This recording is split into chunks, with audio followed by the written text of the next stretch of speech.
19 April Dubai পৌঁছাবে জলদস্যুদের হাত থেকে মুক্ত 23 নাবিক। দেশে ফিরতে পারেন পরদিনই।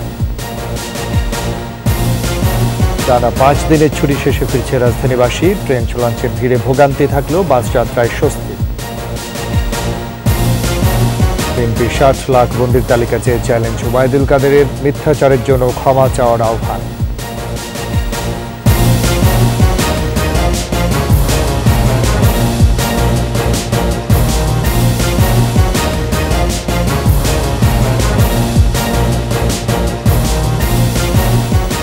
ছিলেন ফার্স্ট সিকিউরিটি ইসলামী ব্যাংক পিএলসির সংবাদ শিরোনাম। আমন্ত্রণ জানাচ্ছি দুপুর 2টার 21 সংবাদে। সাথে আছে আমি রাজীব জামান। আর দর্শক, 21 টেলিভিশনের সংবাদ একই সাথে সরাসরি দেখতে পাবেন আমাদের ফেসবুক পেজ www.facebook.com/2124 অনলাইনে। সোমালি জলদস্যুদের জিম্মি দশা থেকে মুক্ত 23 বাংলাদেশি নাবিক এখন আরব আমিরাতের পথে। শনিবার মধ্যরাতে তাদের মুক্তি দেওয়ার পরপরই জিম্মি জাহাজটি দুবাই রওনা করে। 19 এপ্রিল সেখানে পৌঁছে পরদিনই নাবিকদের দেশে ফিরিয়ে আনতে চান জাহাজটির মালিকপক্ষ। বিপ্লব মজুমদার ও ইফরাজুরের ক্যামেরায় একরামুল হকের প্রতিবেদন, জানাচ্ছেন খুরশিদ আলম মুকুল। নানা জল্পনা কল্পনা আর উৎকণ্ঠা কাটিয়ে 33 দিন পর ছাড়া পেলেন সোমালি জলদস্যুদের হাতে জিম্মি 23 নাবিক। মুক্তিপণ পেয়ে শনিবার মধ্যরাতে তাদের ছেড়ে দেয় জলদস্যুরা। রোববার দুপুরে কেএসআরএম গ্রুপের কার্যালয়ে সংবাদ সম্মেলনে বিস্তারিত জানায় মালিকপক্ষ। প্রতিটা ক্রুর ইন্ডিভিজুয়ালি কে কেমন আছে ওটার একটা ভিডিও নিয়েছিলাম, ওই ভিডিওটা আমাকে পাঠিয়েছে। জাহাজটি 19 এপ্রিল দুবাই পৌঁছাবে। নাবিকরা চাইলে পরদিনই দেশে ফিরে আসতে পারেন বলেও জানায় কেএসআরএম গ্রুপ। কিছু ফর্মালিটিস থাকবে, হয়তোবা 4-5 দিন লাগতে পারে। শেষ করে তারা আইদার জাহাজে ব্যাক করবে অথবা ফ্লাই করে চলে আসবে। এই সিদ্ধান্তে আমরা এখনো যাইনি। এটা ওই সময় অবস্থা পর্যবেক্ষণ করে আমরা সিদ্ধান্তটা নিব। তবে কি পরিমাণ মুক্তিপণে নাবিক এবং জাহাজটি ফিরিয়ে আনা হচ্ছে তা জানায়নি মালিকপক্ষ। তবে সোমালিয়ান গণমাধ্যমের তথ্য মতে $5 মিলিয়ন সমঝোতায় আসে জলদস্যুরা। 12 মার্চ ভারত মহাসাগর থেকে জিম্মি হয় 23 নাবিক সহ জাহাজটি। খুরশিদ আলম মুকুল, 21 টেলিভিশন। সোমালিয়ায় জাহাজ ও নাবিকদের অক্ষত উদ্ধার স্বস্তির বিষয়। তবে এসব পথে চলাচলে আর্ম গার্ড রাখা উচিত বলে মন্তব্য করেছেন পররাষ্ট্রমন্ত্রী doctor Hasan Mahmud. 1000 nautical mile দূরে ছিল, সেজন্য আর্মড গার্ড ভাড়া করে নিয়ে যায়নি। তবে আর্মড গার্ড ভাড়া করে নিয়ে গেলে পরে হয়তো এটি ঘটতো না, কারণ যারা জলদস্যু তারাও খবর রাখে কোন জাহাজের মধ্যে আর্মড গার্ড আছে, কোন জাহাজের মধ্যে আর্মড গার্ড নাই। তবে স্বস্তির বিষয় হচ্ছে আমাদের নাবিকদেরকে দ্রুত সময়ের মধ্যেই আমরা মুক্ত করতে সক্ষম হয়েছি এবং জাহাজও দুবাইয়ের এমিরাতসের উদ্দেশ্যে রওনা করে। টানা 5 দিনের ছুটি শেষে ঢাকায় ফিরছেন নগরবাসী। উপচে পড়া ভিড়ে ট্রেন ও লঞ্চে ফিরতি যাত্রায় ভোগান্তি হলেও তুলনামূলক ফাঁকা দূরপাল্লার বাসগুলো। পরিবারের সাথে ঈদ করতে পেরে খুশি কর্মব্যস্ত মানুষ। বিস্তারিত জানাচ্ছেন আহমদ বাবু। ঈদ উল ফিতর ও বাংলা নববর্ষ উদযাপন শেষে সোমবার খুলেছে অফিস আদালত। টানা ছুটি কাটিয়ে ভোর থেকেই লঞ্চে রাজধানীতে ফিরছেন দক্ষিণাঞ্চলের মানুষ। প্রচণ্ড ভিড়ে ভোগান্তি নিয়ে ফেরা যাত্রীদের অভিযোগ লঞ্চের ব্যবস্থাপনা নিয়েও। তবে কষ্ট হলেও দুটি উৎসবে বাড়িতে থাকা স্বজনদের সঙ্গে মিলতে পেরে আনন্দিত তারা। পরিবার নিয়ে ঈদ করার আনন্দ তো অনেক বেশি আনন্দের। বাথরুমের সামনে পর্যন্ত বসার জায়গা নাই। লঞ্চ লাগে 2-3 একটা ভালোই লাগলো। ঈদ কাটলো, আনন্দের সহিত কাটাইলাম, কিন্তু লঞ্চে আসতে একটু ভিড় হয়েছে। 3টা বাজে উঠছি আর এখন লঞ্চ আসলো। ট্রেনের ভিড় থেকেছে ছাদেও। ফিরতি যাত্রায় সময় কম পাওয়ায় দুর্ভোগ বেশি। মানুষ বেশি হওয়ায় কষ্ট করেই ফিরতে হলো বলছেন ট্রেন যাত্রীরাও। যাওয়ার সময় বেশ আরামেই গিয়েছি, কিন্তু আসার সময় প্রচণ্ড ভিড় এবং ছাদ ভর্তি লোক এসেছে। এবার বাবা মার সাথে ঈদ করছি, সেজন্য খুবই আনন্দিত। এতদিন তো আমরা স্বপ্নের জগতে ছিলাম বাবার বাড়িতে, আর এখন তো কর্মজীবনে যেতে হবে। বাস টার্মিনালগুলো দিয়েও বিভিন্ন প্রান্ত থেকে ঢাকায় ঢুকছেন কর্মব্যস্ত মানুষ। আহমদ বাবু, 21 টেলিভিশন, ঢাকা।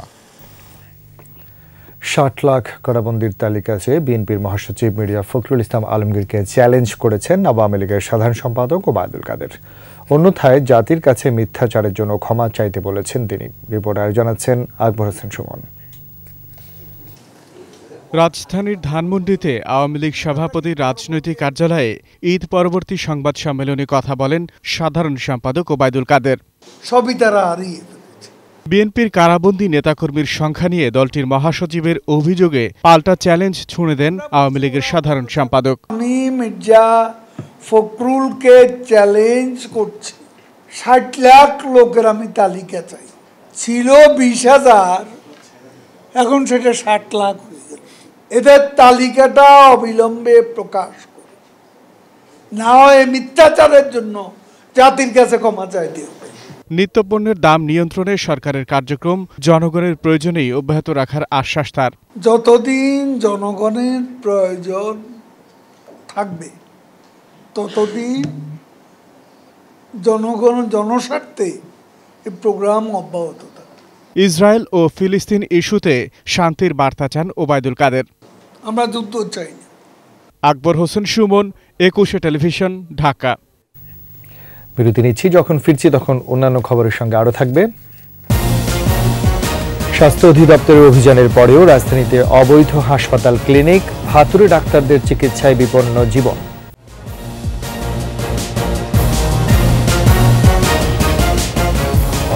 আবারও দুপুর ২টার ২১ সংবাদে। নানা অনিয়মের অভিযোগে বেশ ঘটা করেই দেশের ১,০২৭টি অবৈধ ক্লিনিক ও হাসপাতাল বন্ধ ঘোষণা করেছিল স্বাস্থ্য অধিদপ্তর। অথচ খোদ রাজধানীতেই এখনও একই ধরনের অনেক প্রতিষ্ঠান চলছে দেদারসে। এসব চিকিৎসা কেন্দ্রে না আছে ডাক্তার, না আছে নার্স, মেডিকেল অ্যাসিস্ট্যান্টরাই বনে যায় চিকিৎসক। সাধারণ মানুষের জীবন নিয়ে ছিনিমিনি খেলার কিছু খণ্ডচিত্র নিয়ে অনুসন্ধান করেছেন প্রতিবেদক রাসেল খান, আর ছবি তুলেছেন রুমি তালুকদার। ইউনিক হাসপাতাল অ্যান্ড ডায়াগনস্টিক সেন্টার। রাজধানীর যাত্রাবাড়ির এই হাসপাতালের মানুষটিকে দেখলে সবাই ডাক্তার ভেবে ভুল করতে পারেন, আসলে মেডিকেল অ্যাসিস্ট্যান্ট। না আমি যেটা বলছি এটাই আর কি, আসলে আমার ডাক্তার আছে। চিকিৎসা শাস্ত্রে ন্যূনতম পড়াশোনা না থাকলেও প্রেসক্রিপশন ও চিকিৎসা দেয়া সবকিছুই করে যাচ্ছেন অবলীলায়। ডাক্তার দাবি করলেও এর সপক্ষে কোনো প্রমাণ দেখাতে পারল না। জোরাজুরির এক পর্যায়ে আসল পরিচয় স্বীকার করল নাজমুল নামের ভুয়া এই চিকিৎসক। আমি তো আমি 9 বলছি, আমার রেজিস্ট্রেশন নাম্বার বলছি, ডিএমএফ বলছি। আপনি ডাক্তার বলছিলেন কেন? একজন ডাক্তারের কি থাকে? ডিএমএফ রেজিস্ট্রেশন নাম্বার থাকবে, ডিএমএফ রেজিস্ট্রেশন নাম্বার। এমনকি হাসপাতালটির মালিক কথিত চিকিৎসা ব্যবসায়ীও সাফাই গাইলেন হাতুড়ে ডাক্তারের পক্ষে। মালিক নিজে ডাক্তার পরিচয় দেন জনসমক্ষে। উনি মেডিকেল অ্যাসিস্ট্যান্ট। হ্যাঁ, উনি নিজেকে ডাক্তার পরিচয় দেয় আর মেডিকেল অ্যাসিস্ট্যান্টরাও তো ডাক্তারই। বিএমডিসি রেজিস্ট্রেশন পাওয়া না, ওরা কি নাপিতের কাজ করবে নাকি? হাসপাতালের কোনো অনুমোদন তো নেই, এমনকি বিধিমতো সেবাগুলোর মূল্য তালিকাও সাঁটানো নেই কোথাও। জানালো টাকা থাকলে নাকি এসবের কোনো দরকার হয় না। আমরা সবকিছু এটা হবে, আমার মালিকে এটি সাজানো, ওটা খারাপ দেখা যায় না ওয়ালের। একই ধরনের আরেকটি হাসপাতালের খোঁজ মিলল ডেমরায়। ৩ বছর আগে চালু হলেও এটির কোনো অনুমোদন নেই। অথচ পৃথিবীর সব ধরনের রোগের চিকিৎসা মিলবে এই হাসপাতালের মালিক কথিত ডাক্তার শেফালি বাহারের কাছে। ভিসার জন্য ওই অ্যাপ্লিকেশন করছিলাম না, না আমি সব অরিজিনাল কপিগুলি আমার ফাইলে নিয়ে গেছি, কারণ আমি নিজে একজন ফিজিশিয়ান। এটা আপনাদের তো বুঝতে হবে যে আমি অথেন্টিক কাজ করি। শুধু এই দুটি নয়, রাজধানীর আনাচে কানাচে ব্যাঙের ছাতার মতো এসব অবৈধ চিকিৎসা কেন্দ্রের তথ্য মিলেছে ২১-এর অনুসন্ধানে। প্রতিদিনই এসব হাসপাতালে অপচিকিৎসায় ঝরে যাচ্ছে প্রাণ। একই সঙ্গে আর্থিক প্রতারণার অভিযোগ তো আছেই। স্বাস্থ্য অধিদপ্তরের আবেদনের পর একটি টোকেন কিংবা সিটি কর্পোরেশনের ট্রেড লাইসেন্স নিয়েই এসব ব্যবসা কেন্দ্র খুলে বসে আছেন চিকিৎসা ব্যবসায়ীরা। গোপনে এসব প্রতিষ্ঠান পরিচালনাকে উৎসাহিত করে চলেছেন স্বাস্থ্য অধিদপ্তরের কিছু অসাধু কর্মকর্তা। হাইকোর্ট এক নির্দেশনা ছিল, সেই ক্ষেত্রে আমরা মোটামুটি পুরো দেশব্যাপী বেশ কিছু অবৈধ ক্লিনিকের নাম তালিকা সংগ্রহ করেছিলাম, প্রায় ১,০২৭টার মতো। এগুলো আমরা ওই সময় সবগুলোই বন্ধ করে দিয়েছি। এবং এখন যে একটা ক্লিনিক বন্ধ করা মানে তো সারা জীবন বন্ধ না। যেই অপরাধে তাদেরকে বন্ধ করা হয় বা যেই ভুলের জন্য বন্ধ করা হয়, যদি পরবর্তীতে তারা সেটা সংশোধন করে নিয়ে আসে, তাহলে কিন্তু তাদেরকে আমরা পুনরায় বিবেচনা করে চালাতে দেই। চিকিৎসার নামে প্রতারিত হবার একের পর এক গল্প আর স্বজন হারানোর আহাজারি থামার পথ খুঁজতে কার্যকর উদ্যোগ নেওয়ার দাবি ভুক্তভোগীদের। রাসেল খান, একুশে টেলিভিশন, ঢাকা। গাজীপুরের কালিয়াকৈরে বাস চাপায় নিহত হয়েছেন স্বামী স্ত্রী। পুলিশ জানায় গেল রাত 12টার দিকে ঢাকা টাঙ্গাইল মহাসড়কের বাইপাস এলাকায় রাস্তা পার হওয়ার সময় দ্রুতগামী বাসটি আসিফ মাহমুদ ও তার স্ত্রী তাসনিনকে চাপা দিলে দুজনেই গুরুতর আহত হয়। ঢাকা নেওয়ার পথেই তাদের মৃত্যু হয়। মরদেহ উদ্ধার করে ময়না তদন্তের জন্য শহীদ তাজউদ্দিন মেডিকেল কলেজ হাসপাতালের মর্গে পাঠানো হয়েছে। বাসটি জব্দ করেছে পুলিশ। নিহতরা উপজেলার বড়ইতলির বাসিন্দা।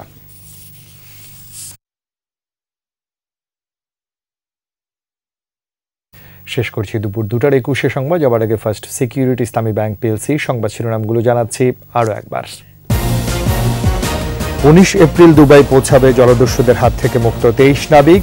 দেশে ফিরতে পারেন পরের দিনই। টানা 5 দিনের ছুটি শেষে ফিরছে রাজধানীবাসী। ট্রেনে লঞ্চে ভিড়ে ভোগান্তি থাকলেও বাস যাত্রায় স্বস্তি। বিএনপি 60 লাখ বন্দির তালিকা চেয়ে চ্যালেঞ্জ ওবায়দুল কাদেরের। মিথ্যাচারের জন্য ক্ষমা চাওয়ার আহ্বান।